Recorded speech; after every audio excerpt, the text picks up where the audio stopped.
Hello my friends and welcome to the Cat Scrappiness YouTube channel. Katie here, and today I'm going to show you how to create these two really super simple mini slimline masculine cards.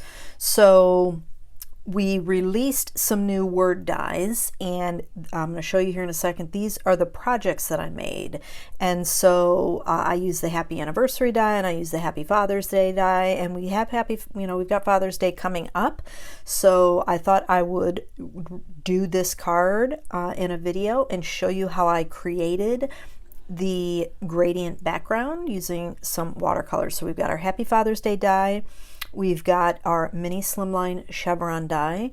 I've got some 100% cotton watercolor paper. This is B cold press watercolor paper. And then I've got my Cardstock pearl colors. These are watercolors that are pearlized, and so I'm going to use the green and the blue that you see there. I've got a little cutting board that I think I picked up at Walmart to be able to tape down smaller projects, and I've got a couple watercolor brushes, and I got a couple jars of clean water. One's going to be for dirty, the dirty water, and one's going to be for nothing but clean water, because that's important when you're watercoloring. You always want to have a clean brush so you don't muddy up your colors. So here I'm just using some purple tape. This was stuff I picked up at Amazon. If you have the thermal web stuff, that's great, because you want a low tack tape when using 100% cotton paper. It's when you have a higher tack tape, it will tear when you go to lift it off. So any low tack tape, the yellow tape, that's out there, that'll work too. Just any low tack tape to adhere it down is going to keep your cardstock from warping really badly. So one of the reasons I wanted to show you this, one, because we got Father's Day coming up, and two, we always need masculine card ideas, and three, some people are intimidated by watercolors, right? And they want to have easy ways to do some watercoloring, maybe get started into watercoloring. This is a Royal & Langnickel Zen watercolor brush. It's a 1-inch flat brush, and so to start, I'm taking some of my clean clear water, and I am just adding a layer of water to the panel. Now, this is good practice, because sometimes you put too much. If you do, let it sit. 100% cotton paper is why I want you to use that, is because it can take that water, and if you give it time, it's going to absorb in. Okay, what you're looking for though is a nice sheen, not drippy, but a nice sheen of that's on that surface of the watercolor paper, so that when you add your paints, especially for a technique like this where we're trying to get a nice gradient, non-harsh lines, you want to start with wet paper. If it's too drippy, then it's going to be running all into everything. So again, if you put too much water, just let it sit and absorb some of that water, and you'll know, because it's just a nice easy sheen. There's no puddles of water or anything like that. So here you can see I've started adding paint, and so you just pick a color and you start adding it on. Ideally, you want to start with your lightest color, because that's going to come down more, okay? And then you really just go back and forth with adding your colors. In between adding your colors, make sure you're cleaning your brush good and dipping it into the clean water just to make sure, and then cleaning up your edges is important too, as you see that I'm doing here, because that's going to keep everything clean, where you don't have muddying up, if you will. Now these colors aren't really going to muddy up. What we're just trying to do is keep a nice soft line in between the two colors. So really it's just going back and forth until you're comfortable. But I'll say that as I get to this next step, which you can't tell on camera, is that I'm barely going across that watercolor paper with the paint, and I'm going in, from the blue into the green and back and forth, to soften up that midsection and bring some of the blue, not harshly, but bring some of that blue in. Now, when I dip my watercolor brush, my paintbrush into my clean water, I, rake it along the side of the glass.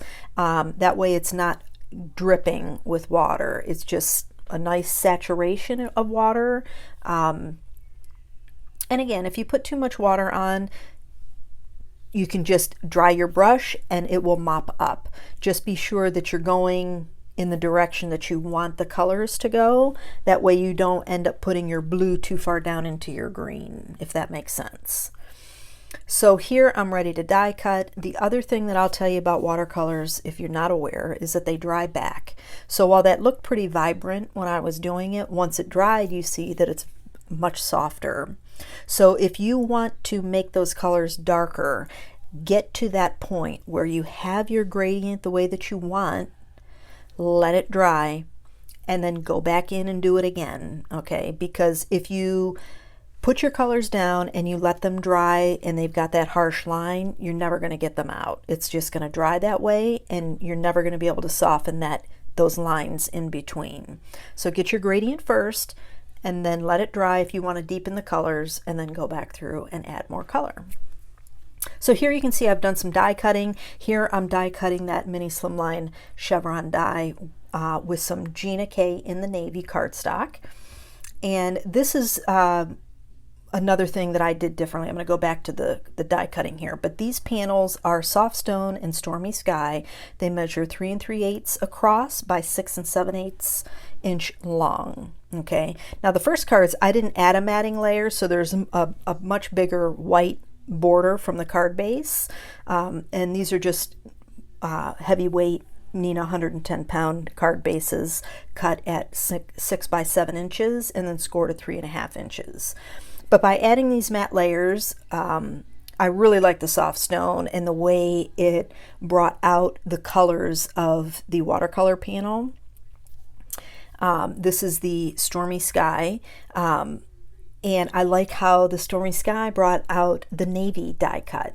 I just think that it tied it in really nicely, and it gave it a change. Now my initial cards that I showed in the beginning, those used some Star Dream metallic lapis lazuli cardstock. So the dark navy that you see on those cards are actually metallics, and they have a really cool shimmer in real life. And so, but I wanted something, one, I don't like to make 50 of the same cards necessarily, maybe the same style, same color schemes, and I thought this would be fun to try to use just like matte basic cardstock. And I thought these came out really, really nice. So here I'm just inlaying the navy cardstock, and that top left piece that you see there, I lost it. I don't know where it went. I'm doing this voiceover a couple days after I did the video, and I still don't know where it is. It's not on the floor, it's not on the desk. I mean, it just literally vanished. So I did die cut a small piece of scrap to fill that piece in right there. But to add my inlaid pieces, I just put the die cut right over top, poked them through. I had added a little glue first to their sections, and here are the finished cards. So here we're finishing up with our sentiments. So I'm going to start with the Happy Father's Day. I always like to add 3 layers minimum to my word dies. If I do a 4th layer, it's generally like a specialty cardstock, like with the initial cards that I showed in the beginning. Those were silver. That was a Star Dream metallic silver cardstock. So there's a lot of shimmer going on with those cards, and I thought I'd tone these down with just some basic white card panels and just leave the shimmer to the watercolor paper, you know, the watercolor panel that I did. So off camera, I'm going to add that 3rd layer of the Happy Father's Day, and then we're going to add it to our panel. So a little liquid glue. This is the Barely Art glue. I really like the tip on this type of glue. And so here we're going to add that down. Now the F and the S are loose, so make sure you don't lose those pieces. And once I get that adhered down, I will add both of those letters to finish up our sentiment here on this card.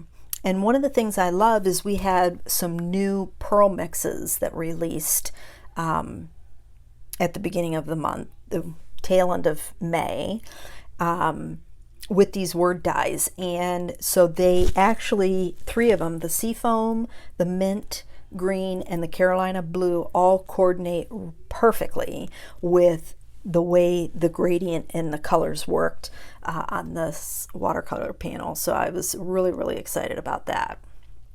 And again, they're masculine cards. You probably could get away with not adding any type of gem or something like that. But, you know, even guys need a little sparkle in their life.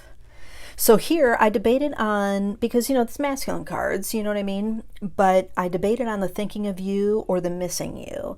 And I thought, you know, guys like to know that they're missed. So I figured I'd show you the missing you die that is brand new to the shop as well. And here I'm just taking my pokey tool and cleaning out all the loose glue that seeps through when I put too much on my die cuts. Here I noticed that I didn't add glue, so I'm just going to pop that in there. And for this, I used the marshmallow pearl mix. And so here's the third layer of the U die. And the missing U actually are two separate words. So this die set will actually give you the die cut word U, which is nice. So it gives you kind of a twofer to be able to use that U sentiment on other cards that you might want to make. So again, little liquid glue, and we're going to adhere that down, and then we will start adding our pearl mix gems. Those are the marshmallows. And as I'm doing that, I just want to let you know to check the description box below. Everything that I used today in the video is going to be linked up down below. And be sure and check out our Facebook group, post your little projects. We love seeing what you guys are creating with the Cat Scrappiness products. And make sure you like, share, comment, and subscribe. We really appreciate hearing from you guys. So if you have any questions or comments, please leave them in the comment section below. And that's going to wrap up the cards for me today, my friends. I want to thank you all so much for joining me today. I hope you have a fantastic day, and I'll catch you in the next video.